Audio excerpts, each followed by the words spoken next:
Jari kami sudah berada di pelatuk.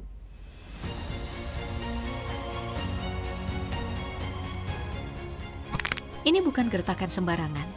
Itu kalimat pemimpin Houthi Abdul Malik al-Houthi saat ribuan anggota pasukan baru, 8.000 orang lulusan program bernama Al-Aqsa Flight, berbaris dalam parade militer terbuka di Hodeidah. Rudal, drone, dan pasukan yang diklaim siap menghadapi siapapun, Arab Saudi, Israel, sampai Amerika Serikat. Tapi di balik parade sebesar itu, ada satu pertanyaan yang jauh lebih tajam. Apakah ini benar-benar kekuatan yang terus tumbuh, atau justru pertunjukan untuk menutupi keretakan yang sudah mulai muncul dari dalam wilayah yang mereka kuasai sendiri? Nah, untuk menjawabnya, kita tidak cukup melihat apa yang dipamerkan Houthi, kita harus bongkar apa yang mereka coba sembunyikan.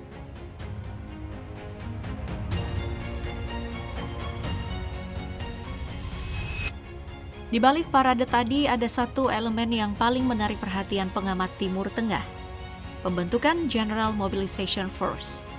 Ini bukan sembarang pasukan. Ini pasukan cadangan rakyat yang konsepnya sangat mirip Basij di Iran, instrumen yang selama puluhan tahun dipakai Teheran, bukan cuma menghadapi ancaman luar, tapi juga menjaga kontrol politik dan keamanan di dalam negeri lewat mobilisasi warga sipil bersenjata yang terorganisasi terpusat. Analisis dari Responsible Statecraft mengonfirmasi kemiripan ini bukan kebetulan. General Mobilization Force memang dibangun untuk mengukuhkan kendali dan memproyeksikan citra kekuatan di seluruh wilayah utara Yaman yang mereka kuasai, bukan cuma cadangan tempur. Nah, yang menarik, pameran kekuatan ini dilakukan sebelum eskalasi besar di Hodeidah meletus. Artinya bukan respon spontan, melainkan bagian dari perencanaan jangka panjang. Houthi tampaknya sedang membangun struktur keamanan berlapis, militer reguler, unit elit, dan pasukan rakyat dalam satu sistem yang meniru pendekatan Iran. Pertanyaannya bukan lagi apakah Houthi bersiap menghadapi perang, tapi seberapa besar mesin mobilisasi ini benar-benar siap dijalankan kalau konflik meluas.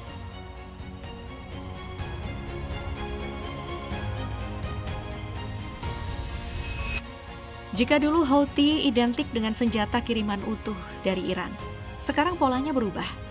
Sejak meredanya konflik Gaza akhir 2025, kelompok ini diduga memanfaatkan jeda pertempuran untuk membangun kembali kemampuan rudalnya secara sistematis, dan perubahan yang paling penting bukan soal jumlah rudal, tapi cara rudal itu diproduksi. Lembaga riset Conflict Armament Research yang meneliti lebih dari 800 komponen rudal dan drone hasil sitaan di Laut Merah sepanjang tahun 2024 hingga 2025 mengonfirmasi temuan ini. Sebagian besar kiriman itu bukanlah senjata jadi, melainkan kit rakitan sendiri. Paket terkoordinasi dari Iran lengkap dengan desain dan penanda resmi Teheran, tapi tiba dalam bentuk komponen untuk dirakit di Yaman. Studi Century International tahun 2026 menyimpulkan lebih dari 80% barang sitaan tahun 2024 hingga 2025 memang berupa komponen manufaktur, bukan senjata utuh. Salah satu bukti yang paling nyata, skala pasokan ini. Pada Juli tahun 2025, pasukan perlawanan nasional Yaman, kelompok anti-Houthi yang didukung koalisi, bukan CENTCOM secara langsung, berhasil mencegat lebih dari 750 ton material asal Iran dalam satu pengiriman. Mulai dari rudal jelajah, rudal anti kapal, hulu ledak, mesin drone, sampai sistem radar. CENTCOM menyebutnya sitaan senjata canggih Iran terbesar dalam sejarah pasukan tersebut, lengkap dengan manual berbahasa Farsi dan komponen dari pabrikan yang berafiliasi dengan Kementerian Pertahanan Iran yang sudah dikenai sanksi Amerika Serikat. Pergeseran ini mengubah Houthi dari sekadar penerima bantuan jadi aktor yang mulai punya kapasitas produksi domestik sendiri. Kualitasnya memang belum konsisten, tapi fondasi industri militernya terus berkembang, membuat kelompok ini makin sulit dilemahkan hanya dengan memutus jalur penyelundupan senjata.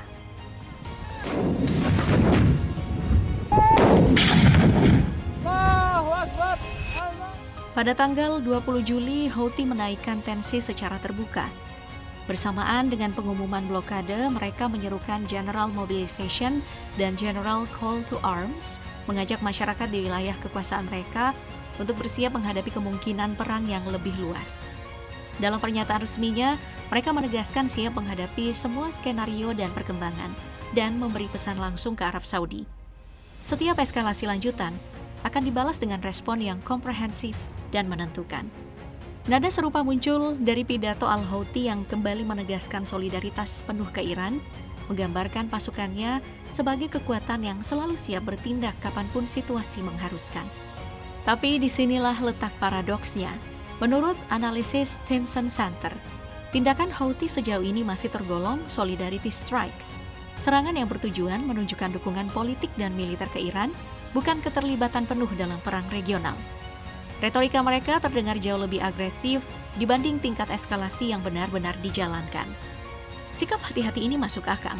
Berbeda dari 1 dekade lalu, Houthi sekarang bukan cuma kelompok bersenjata, mereka mengelola kementerian, pelabuhan, sistem pajak, sampai universitas di wilayah kekuasaannya.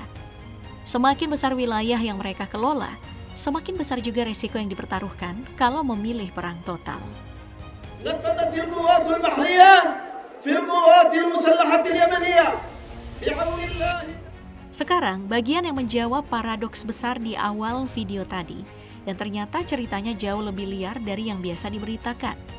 Semuanya bermula dari sengketa properti di Sana'a. Seorang perempuan yang mengklaim dirinya bernama Mira dan mengaku sebagai putri mendiang Presiden Irak Saddam Hussein, mengadu bahwa rumahnya di sana dirampas oleh seorang tokoh berpengaruh Houthi bernama Fares Mana. Seorang yang bukan cuma politisi lokal, tapi juga pedagang senjata yang sudah masuk daftar sanksi Dewan Keamanan PBB sejak 2010 dan daftar sanksi Departemen Keuangan Amerika Serikat. Sesuai adat suku Yaman, seorang tokoh dari Provinsi Al-Jaw bernama Sheikh Hamad bin Fatham Al-Hasmi turun tangan melindungi perempuan itu. Sebuah kewajiban tradisional untuk membela siapapun yang meminta perlindungan. Tapi alih-alih dihormati, Al-Hasmi justru ditahan otoritas Houthi selama sekitar 50 hari. Setelah dibebaskan akhir Juni, Al-Hasmi pulang ke sukunya dan bicara terbuka soal perlakuan tidak adil yang ia alami. Ini memicu apa yang dalam adat Yaman disebut nakaf, seruan mobilisasi umum suku. Ribuan anggota suku dari berbagai provinsi, Marib, Hadramaut, Al-Mahra, sampai suku-suku Nim, berdatangan ke titik kumpul Al-Rayan dan Al-Yatma, membawa senjata menuntut pembebasan penuh dan pengembalian hak perempuan yang mereka lindungi. Otoritas Houthi sempat mencoba melawan narasi ini dengan cara yang tidak biasa. Kementerian Dalam Negeri yang berafiliasi dengan Houthi merilis pernyataan mengklaim tes genetik membuktikan perempuan itu bukan putri Saddam Hussein. Nama aslinya, klaim mereka, adalah Sumaya Al-Zubairi. Tokoh-tokoh Al-Jauf menolak keras klaim ini, menegaskan pernyataan Houthi tidak ada hubungannya dengan suku.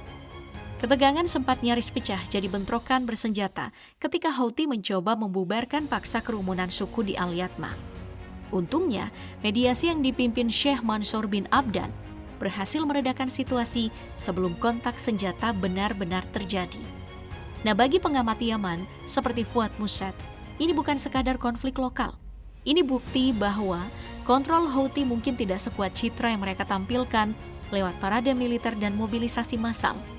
Di balik ancaman ke Arab Saudi, Israel, dan Amerika, mereka juga harus mengelola ketegangan di wilayah kekuasaan mereka sendiri. Bahkan sampai memunculkan spekulasi soal kemungkinan operasi anti-Houthi menuju Sana'a, meski penyatuan komando dan dukungan politik untuk itu masih jauh dari terbentuk.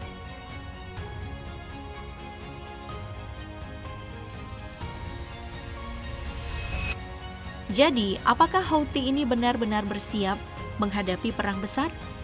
Tanda-tandanya memang nyata. Mobilisasi umum, kapasitas produksi rudal domestik yang terus berkembang, ancaman terbuka ke Arab Saudi, Israel, maupun Amerika Serikat. Mereka ingin dipandang sebagai kekuatan regional yang makin percaya diri. Tapi di saat yang sama, kasus miras Saddam Hussein dan mobilisasi suku Al-Jaw mengingatkan bahwa ancaman terhadap Houthi tidak cuma datang dari luar, tapi juga dari dalam wilayah yang sudah mereka kuasai bertahun-tahun. Kekuatan militer yang terus bertambah ternyata belum tentu diikuti stabilitas politik yang makin kokoh.